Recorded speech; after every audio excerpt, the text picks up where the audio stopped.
સુરતના વડોદરા વિસ્તારમાં ધોરણ 8ની વિદ્યાર્થીની ભાવનાએ સોમવારે સાંજે ગળે ફાંસો ખાઈ જીવન ટૂંકાવ્યું હતું। જોકે સ્કૂલની ફી ન ભરતા સ્ટાફ દ્વારા વિદ્યાર્થીને ક્લાસમાં અને ટોયલેટ પાસે ઊભી રાખવામાં આવતા આ પગલું ભરી લીધા હોવાનો પરિવારે આક્ષેપ કર્યો છે।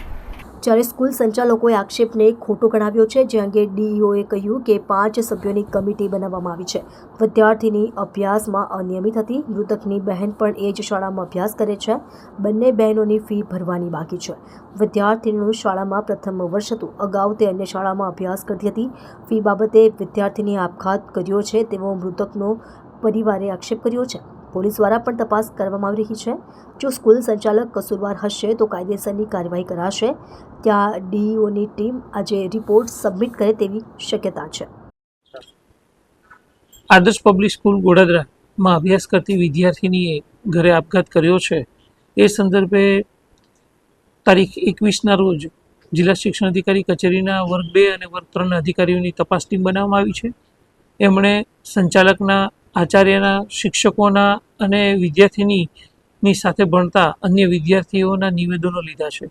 એ નિવેદનો અને આ ઉપરાંત સીસીટીવી ફૂટેજના આધાર પર પોતાનો રિપોર્ટ જમા કરાવ્યો છે અને રિપોર્ટના આધાર પર સાચી હકીકત શું છે એ આવશે। પછી શાળા સંચાલક મંડળ એમાં જવાબદાર હશે તો શાળા સંચાલક મંડળની વિરુદ્ધમાં પણ કાર્યવાહી કરવામાં આવશે।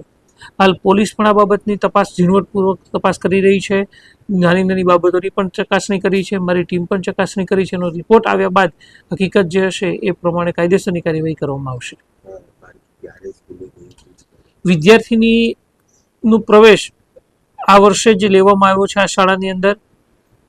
વિદ્યાર્થીની અગાઉ અન્ય શાળામાં ભણતી હતી, એને અભ્યાસ 1.5 વર્ષ જેટલો છોડી દીધો હતો। ફરીવાર અભ્યાસ આ શાળાની અંદર પ્રવેશ મેળવી અને શરૂ કરેલો છે।